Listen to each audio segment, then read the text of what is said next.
And I'm talking about it hit the city to where like roofs are kind of just under the waves of water coming in the city. The pastor is floating. Helicopter flies on by with a megaphone. Excuse me, sir. Do you need assistance? The pastor says, still chin up in the midst of water.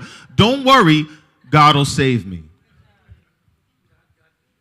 Helicopter flies right on by. A boat comes on by. Same question. Excuse me, sir. Like you seem to be lost in the middle of all this water. Do you need help? The pastor says, don't worry, God will save me.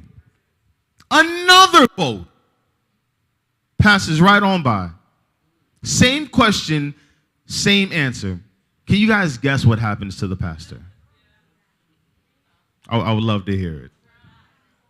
He drowns, dies, goes to heaven, and the first question he asks God in the midst of everything, he goes to God and says, God, I was faithful. I don't understand. I was waiting for you to save me.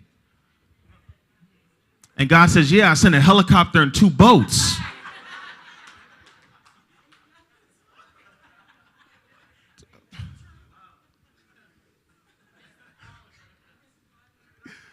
Faith without the work.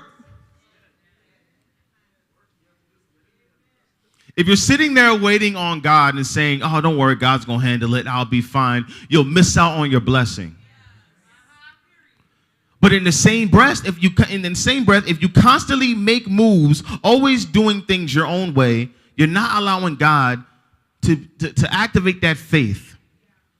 You're not allowing God to do what God's supposed to do. You're missing your blessing, doing one more than the other.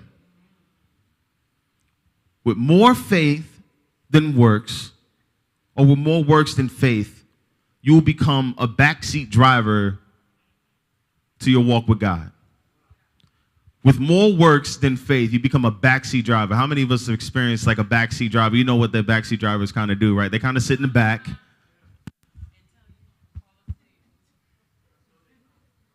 You could have made that left. I'm just saying.